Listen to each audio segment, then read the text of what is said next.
ರಾತ್ರೋರಾತ್ರಿ ಡಾಕ್ಟರ್ ವಿಷ್ಣುವರ್ಧನ್ ಸಮಾಧಿ ಧ್ವಂಸ.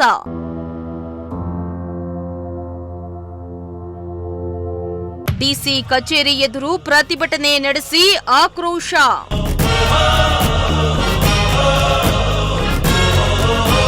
ಅಭಿಮಾನ್ ಸ್ಟುಡಿಯೋದಲ್ಲಿದ್ದ ಸಾಹಸ ಸಿಂಹ ಡಾಕ್ಟರ್ ವಿಷ್ಣುವರ್ಧನ್ ಅವರ ಸಮಾಧಿಯನ್ನ ರಾತ್ರೋರಾತ್ರಿ ನೆಲಸಮ ಮಾಡಿರುವ ವಿಚಾರ ಅಭಿಮಾನಿಗಳ ಆಕ್ರೋಶಕ್ಕೆ ಕಾರಣವಾಗಿದ್ದು, ಇಂದು ವಿಷ್ಣು ಸೇನಾ ಹಾಗೂ ವಿವಿಧ ಕನ್ನಡ ಪರ ಸಂಘಟನೆಗಳ ನೇತೃತ್ವದಲ್ಲಿ ತುಮಕೂರಿನ ಜಿಲ್ಲಾಧಿಕಾರಿ ಕಚೇರಿ ಮುಂದೆ ಪ್ರತಿಭಟನೆಯನ್ನ ನಡೆಸಲಾಯಿತು.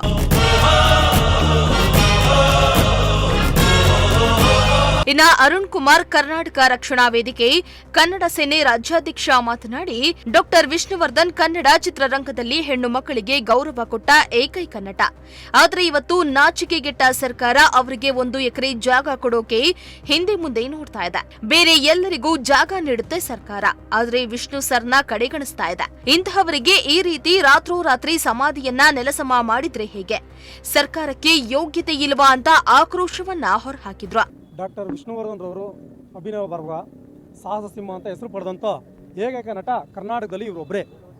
ಇವತ್ತೇನು ನಮ್ಮ ನಾಚಿಗೆಟ್ಟ ಸರ್ಕಾರ ಇವತ್ತು ಅವ್ರಿಗೊಂದು 1 ಎಕರೆ ಜಾಗ ಕೊಡೋಕೆ ಹಿಂದೆ ಮುಂದೆ ನೋಡ್ತಾ ಇದೆ ಅಂದರೆ ಏನು ಇವ್ರ ಅಪ್ಪನ ಮನೆ ಜನ ಜಾಗ ಕೊಡ್ತಾ ಇದ್ದಾರಾ?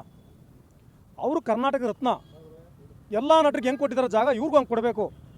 ನಾವು ಹಿಂದೆ ಒಂದ್ಸಲ ಇದೇ ವಿಚಾರವಾಗಿ ಒಂದು ಮನವಿ ಕೊಟ್ಟಿದ್ದು, ಯಾಕೆ ಇಷ್ಟು ತಡವಾಗಿ ಮಾಡ್ತಾ ಇದ್ದೀರಾ ಅಂತ. ಇದು ಕೋರ್ಟಲ್ಲಿ ಇದೆ ಅಂತ ಕೋರ್ಟ್ ರೀಸನ್ ತೋರಿಸಿದ್ರು, ನಮಗೊಂದು ಲೆಟ್ರ್ ಬಂದಿದೆ, ಕೋರ್ಟ್ ರೀಸನ್ ತೋರಿಸಿದ್ರು. ಇವ್ರು ಯಾಕೆ ಇಷ್ಟು ತಡವಾಗಿ ಮಾಡ್ತಾ ಇದ್ದಾರೆ ಅಂತ ನಮಗೆ ನಿಜವಾಗ್ಲೂ ಗೊತ್ತಾಗ್ತಿಲ್ಲ. ಯಾವುದೇ ಕಾರಣದ ಕೈ ಆಗಿರಲಿ, ಯಾವನೇ ಆಗಿರಲಿ, ನನ್ನ ಮಕ್ಕಳು ದೂರ ನಿಂತ್ಕೊಬೇಕು ವಿಷ್ಣುವರ್ಧನ್ ಅವ್ರ ವಿಚಾರ ಬಂದಾಗ. ಯಾಕಂದರೆ ಹೆಣ್ಮಕ್ಳಿಗೆ ಕೈ ಎತ್ತು ಮುಗಿಯುವಂಥ ಏಕೈಕ ವ್ಯಕ್ತಿ ಅಂದರೆ ಡಾಕ್ಟರ್ ವಿಷ್ಣುವರ್ಧನ್ ಅವರೊಬ್ಬರೇ. ಹಾಗೆ ನಮ್ಮ ಸಾಹಸ ಸಿಂಹ ಅಂತ ಹೆಸರು ಪಡೆದಿರೋರು ಅವರೊಬ್ಬರೇ. ಶಿರ್ಡಿ ಸಾಯಿಬಾಬಾ ಹೆಂಗೋ ಡಾಕ್ಟರ್ ವಿಷ್ಣುವರ್ಧನ್ ಕೂಡ ಹಂಗೆ. ಯಾಕೆ ಇವ್ರಿಗೆ ಒಂದು ಜಾಗ ಕೊಡೋಕೆ ಇವ್ರಿಗೆ ಯೋಗ್ಯತೆ ಇಲ್ವಾ? ಇಲ್ಲ ಕರ್ನಾಟಕದಲ್ಲಿ ಅದೊಂದು ಜಾಗ ಗುರುತಿಸಿದ ಮೇಲೆ ಸರ್ಕಾರ ಕೊಡೋಕ್ಕೇನು? ಇಡೀ ಕರ್ನಾಟಕದಲ್ಲಿ ಪ್ರತಿ ಒಂದೊಂದು ಮನೆಗೂ 1 ಎಕರೆ ಜಾಗ ಕೊಡೋಕ್ಕೆ ಪ್ರತಿಯೊಬ್ಬ ಅಭಿಮಾನಿ ರೆಡಿಯಾಗಿದ್ದಾರೆ. ನಮ್ಗೆ ಅದು ಬೇಡ, ಯಾಕಂದರೆ ನಾವು ಇರೋ ಜಾಗನೇ ಬೇಕು ಅಂತ ಕೂತ್ಕೊಂಡಿದ್ದೀವಿ. ಇದರಲ್ಲಿ ನಾವು ಗೆಲ್ತೀವೋ ಇಲ್ಲ ಬಂಡ ಸರ್ಕಾರ ಗೆಲ್ಲುತ್ತೋ ನಾವು ನೋಡ್ತೀವಿ ಮುಂದಿನ ದಿನಗಳಲ್ಲಿ. ಸರ್, ಇದೇನಾದರೂ ಇದೇ ರೀತಿಯಾಗಿ ಏನಾದರೂ ಇವರು ಬಂಡ ನಿರ್ಧಾರ ಮಾಡ್ಕೊಂಡು ಕೂತ್ಕೊಂಡ್ರೆ ರಾಜ್ಯಾದ್ಯಂತ ಉಗ್ರವಾದ ಹೋರಾಟ ಮಾಡ್ತೀವಿ. ಕರ್ನಾಟಕ ಬಂದ್ ಕರೆನೂ ಕೊಡ್ತೀವಿ ಅತಿ ಶೀಘ್ರದಲ್ಲಿ. ಅಲ್ಲೇ ಬೇಕು ನಮಗೆ, ಎಲ್ಲೈತು ಅಲ್ಲೇ ಬೇಕು. ಯಾರಪ್ಪನ ಸೊತ್ತದು? ನಮ್ಮ ಕನ್ನಡಿಗರು ಸೊತ್ತದು. ಇವರು ಕನ್ನಡಿಗರು ತಾನೆ, ಬೇರೆ ಭಾಷೆಯಲ್ಲಿ ಏನಾದ್ರು ಫಿಲಮ್ ಮಾಡಿದಾರಾ? ಕರ್ನಾಟಕದಲ್ಲಿ 220 ಫಿಲಮ್ ಮಾಡಿದ್ದಾರೆ. ಸಾವಿರಾರು ಕೋಟ್ಯಾಂತರ ಅಭಿಮಾನಿಗಳು ಪಡೆದಿದ್ದಾರೆ. ಇವ್ರಿಗೆ ನಾಚಿಕೆ ಆಗಲ್ವಾ ನಿಜವಾಗ್ಲೂ ಸರ್ಕಾರಕ್ಕೆ? ಏನು ತಿಳ್ಕೊಂಡಿದ್ದಾರೆ ಇವರು? ಇಷ್ಟ ಬಂದ ಗಾಡಕ್ಕೆ 1 ಎಕರೆ ಜಾಗ ಕೊಡೋಕ್ಕೇನು? ಲೀಸ್ಗೆ ಹಾಕಿದಾರಲ್ಲ, ಕೊಡ್ಲಿ ಬಿಡಿ 1 ಎಕರೆ ಜಾಗನ. ಇನ್ನು ತುಮಕೂರಿನ ವಿಷ್ಣು ಸೇನಾ ಜಿಲ್ಲಾಧ್ಯಕ್ಷ ಮೂರ್ತಿ ಸಿಂಹ ಮಾತನಾಡಿ, ಇದು ಕನ್ನಡಿಗನಿಗೆ ಮಾಡಿದ ಅನ್ಯಾಯ. ಕರ್ನಾಟಕದಲ್ಲಿ ಕನ್ನಡಿಗರಿಗೆ ಜಾಗ ಇಲ್ವಾ? ಇಂಥ ನೀಚ ಸರ್ಕಾರ, ವಾಣಿಜ್ಯ ಮಂಡಳಿ ಎಲ್ಲವನ್ನ ನಾವು ಖಂಡಿಸ್ತೇವೆ. ಸಾಹಸ ಸಿಂಹ ವಿಷ್ಣು ಅವರಿಗೆ ನ್ಯಾಯ ಸಿಗಲೇಬೇಕು ಎಂದಿದ್ದಾರೆ. ಮೂರ್ತಿ ಸಿಂಹ ಅಂತ ತುಮಕೂರು ಜಿಲ್ಲಾ ಡಾಕ್ಟರ್ ವಿಷ್ಣುವರ್ಧನ್ ಅಭಿಮಾನಿಗಳ ಸಂಘದ ಅಧ್ಯಕ್ಷರು, ಜಿಲ್ಲಾಧ್ಯಕ್ಷರು. ಈ ದಿನದ ಪ್ರತಿಭಟನೆ ಯಾಕೆ ಅಂದರೆ, ನಮ್ಮ ಕನ್ನಡ ನಾಡಿನ ನಾಡಿ ನುಡಿ ಜಲಕ್ಕೋಸ್ಕರ ಹಾಗೂ ಕನ್ನಡ ಚಲನಚಿತ್ರ ಇದಕ್ಕೋಸ್ಕರ ತುಂಬ ದುಡಿದಂಥ ವ್ಯಕ್ತಿ, ಅಂಥ ಮಹಾನ್ ವ್ಯಕ್ತಿಗೆ ಇವತ್ತು ಅನ್ಯಾಯ ಆಗಿದೆ. ಕರ್ನಾಟಕದಲ್ಲಿ ಕನ್ನಡಿಗರಿಗೆ ಜಾಗ ಇಲ್ವಾ? ಇಂಥ ನೀಚ ಸರ್ಕಾರ ಹಾಗೂ ಈ ವಾಣಿಜ್ಯ ಮಂಡಳಿ ಹಾಗೂ ಕಲಾವಿದರ ಸಂಘ, ನಿರ್ದೇಶಕ ಸಂಘ, ನಿರ್ಮಾಪಕರ ಸಂಘ ಎಲ್ಲರಿಗೂ ನಾವು ಖಂಡಿಸ್ತೇವೆ. ಹಾಗೆ ಅದ್ರ ಬಗ್ಗೆ ನಾವು ಪ್ರತಿಭಟನೆ ಇನ್ನೂ ತೀವ್ರವಾಗಿ ಹಮ್ಮಿಕೊಂಡಿದ್ದೇವೆ, ಮಾಡೇ ಮಾಡ್ತೀವಿ. ಈ ನಮ್ಮ ಸಾಹಸಿಂಹ ಡಾಕ್ಟರ್ ವಿಷ್ಣು ಅವರಿಗೆ ನ್ಯಾಯ ಬೇಕೇ ಬೇಕು. ಈಗ ಅವರು ನ್ಯಾಯಾಲಯದ ಮೂಲಕ ಹೋಗಿದ್ದಾರೆ, ಅವ್ರು ಪರವಾಗಿ ತಗೊಂಡಿದ್ದಾರೆ. ಈಗ ಸ್ಮಾರಕ ಮಾಡ್ಲಿಕ್ಕೆ ಸಾಧ್ಯ ಆಗುತ್ತಾ ಹೇಗೆ ಅಂತ? ಸರ್, ಸ್ಮಾರಕ ಮಾಡಲೇಬೇಕು. ಯಾಕೆ ಅಂತ ಕೇಳಿ, ಅವರೇನು ಪಂಚಭೂಲಲ್ಲಿ ಅಲ್ಲೇ ಅವರು ಅಸ್ಥಿ ಪಂಜನ ಸಮಾಧಿ ಮಾಡಿರೋದು. ಅಂಥದ್ರಲ್ಲಿ ಅದು ತೆಗೆದಿದ್ದಾರೆ ಅಂದರೆ ಇದು ಹೀನ ಕೃತ್ಯ ಅಂತಂದರೆ ಇದರಲ್ಲಿ ರಾಜಕೀಯ ವ್ಯಕ್ತಿಗಳೆಲ್ಲ ಕೈವಾಡಗಳಿದೆ. ಈಗ ನಮಗೆ ಪುಣ್ಯಭೂಮಿ ಅಂದರೆ ಸರ್ ಎಲ್ರಿಗೂ ಅದೇನೆ. ಕನ್ನಡಕ್ಕೋಸ್ಕರ 220 ಚಲನಚಿತ್ರ ನಾಯಕ ನಟನಾಗಿ 1980 ದಶಕದಲ್ಲೇ ಪಂಚನಾಯಕ ತಾರಾನಾಯಕ ನಟ ನಮ್ಮ ಭಾರತದಲ್ಲೇ. ಫ್ಯಾನ್ ಇಂಡಿಯಾಗೆಲ್ಲ ಏನಂತ ಇದ್ದಾರೆ, ಆಗಿನ ಕಾಲಕ್ಕೆ ಅವರು ನಮ್ಮ ಕನ್ನಡ ಬಾವುಟನ್ನು ಇಡೀ ದೇಶದಲ್ಲಿ ಆರಿಸೋಂಥ ವ್ಯಕ್ತಿ.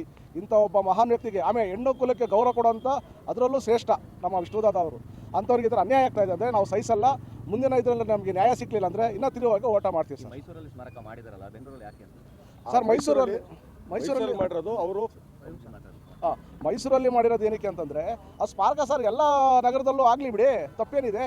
ಒಬ್ಬ ನಾಡು ನುಡಿ ಎಲ್ಲ ಮಾಡೋದು ಬೇಕಾದರೆ ಈಗ ನಮ್ಮ ಬಾಬಾ ಸಾಹೇಬ್ ಅಂಬೇಡ್ಕರ್ ಇರ್ಬೋದು, ಬಸವಣ್ಣವ್ರು ಇರ್ಬೋದು, ಇಂಥವರೆಲ್ಲ ಪುತ್ರಿಗಳೆಲ್ಲ ನಾವು ಎಲ್ಲ ನಗರದಲ್ಲಿ ಇಟ್ಟಿಲ್ವಾ? ಹಾಗೆ ಸರ್ ಇವರು ಕಲಾವಿದರಾಗಿ ನಮ್ಮ ನಾಡು ನುಡಿಗೋಸ್ಕರ ಓಡಾಡಿದ್ದಾರೆ. ಎಲ್ಲ ಥರದಲ್ಲೂ ಮುಂಚೂಣಿಲಿದ್ದಂಥ ವ್ಯಕ್ತಿ. ಆಮೇಲೆ ಅವರು ಸುಮಾರು ಒಂದು 10 ಆಂಬುಲೆನ್ಸು 1990ರಲ್ಲಿ ದಾನ ಮಾಡಿದ್ದಾರೆ. ಆಮೇಲೆ ಎಷ್ಟೋ ಶಾಲಾ ಮಕ್ಕಳಿಗೆ ಬಡ ವಿದ್ಯಾರ್ಥಿಗಳಿಗೆಲ್ಲ ವಿದ್ಯಾಭ್ಯಾಸ ಕಲಿಸಿದ್ದಾರೆ. 1000ಕ್ಕೂ ಹಾರ್ಟ್ ಆಪರೇಷನ್ ಮಾಡಿದ್ದಾರೆ. ಇದೆಲ್ಲ ಸುಳ್ಳಲ್ಲ, ನಿಜ. ಬೇಕಾದ್ರೆ ನಮ್ಮ ದಾಖಲೆಗಳು ಕೊಡ್ತೀವಿ. ಆಮೇಲೆ ಕನ್ನಡದಲ್ಲಿರೋಂಥ ಸಹ ಕಲಾವಿದರಿಗೆ ಎಷ್ಟು ಸಹಾಯ ಮಾಡಿದ್ದಾರೆ ಅಂತ ಗೊತ್ತು, ನೀವು ನೋಡಿಬೇಕಾದ್ರೆ ನಿಮಗೆಲ್ಲ ಗೊತ್ತು. ಆದ್ರೂ ಅಂಥ ವ್ಯಕ್ತಿಗೆ ಇವತ್ತು ಯಾರೋ ನಾಯಕರು ನಟಗಳು ಮುಂದೆ ಬರ್ತಾ ಇಲ್ಲ, ಏನಕ್ಕೆ ಅಂತ ನಮಗೂ ಅರ್ಥ ಆಗ್ತಾ ಇಲ್ಲ. ಸರ್, ಈಗ ಸ್ಮಾರಕ ನಿರ್ಮಾಣ ಮಾಡಕ್ಕೆ ಕುಟುಂಬದವರು ಕೂಡ ಸೈಲೆಂಟ್ ಆಗ್ತಾರೆ, ಅಭಿಮಾನಿಗಳು ಮಾತ್ರ ಬೇಕಾಯ್ತು ಸರ್. ಕುಟುಂಬದವ್ರಿಗೆ ಈಗ ಸ್ಮಾರಕ ಮೈಸೂರು ಇದೆಯಲ್ಲ ಸರ್, ಅವ್ರು ಅದನ್ನೇ ಬಿಂಬಿಸ್ತಾ ಇದ್ದಾರೆ ಹೊರತು ಅವ್ರಿಗೆ ಏನು ಬೇಜಾರು, ಅವ್ರಿಗೂ ಬೇಜಾರಿದೆ. ಯಾಕೆಂದರೆ ಅವರು ಸತತ ಪಾಪ 14 ವರ್ಷದಿಂದ ಅವರು ಓಡಾಡಿದ್ದಾರೆ ಅಲ್ಲಿ. ಅವ್ರು ನ್ಯಾಯ ಸಿಗಲಿಲ್ಲ ಅಂತ ಹೇಳ್ಬಿಟ್ಟು ಮಾಡ್ತಾ ಇದ್ದಾರೆ. ಬಟ್ ನಾವು ಅಭಿಮಾನಿಗಳು ಬಿಡೋಕ್ಕೆ ಸಾಧ್ಯ ಇಲ್ಲ ಸರ್. ನಾವು ಅಭಿಮಾನಿಗಳು ತಿರುವ ಓಟ ಮಾಡೇ ಮಾಡ್ತೀವಿ. ಇದ್ರ ಬಗ್ಗೆ ನಾವು ಕೇಂದ್ರ ಸರ್ಕಾರಕ್ಕೂ ಅವಾಗಲೇ ಗಮನ ತಂದಿದ್ದಾರೆ. ನಮ್ಮ ಸಂಸದರುಗಳು ಸುಮಾರು MLAಗಳೆಲ್ಲ ಹೋಗಿ ಮನವಿ ಮಾಡಿದ್ದಾರೆ.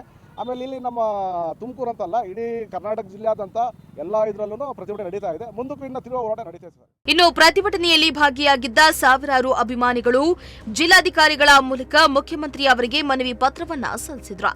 ಪುನಃ ಅಭಿಮಾನ್ ಸ್ಟುಡಿಯೋದಲ್ಲಿಯೇ ವಿಷ್ಣುವರ್ಧನ್ ಸ್ಮಾರಕ ನಿರ್ಮಿಸಲು ಸರ್ಕಾರ ಕ್ರಮ ಕೈಗೊಳ್ಳಬೇಕು ಎಂದು ಒತ್ತಾಯಿಸಿದ್ರು. ಈ ವೇಳೆ ಹಲವು ಅಭಿಮಾನಿಗಳು ಕೂಡ ಹಾಜರಿದ್ದರು. ಕ್ಯಾಮರಾ ಪರ್ಸನ್ ರಾಕೇಶ್ ಜೊತೆ ಸುಷ್ಮಿತಾ, ಪ್ರಜಾಶಕ್ತಿ ಟಿವಿ, ತುಮಕೂರು.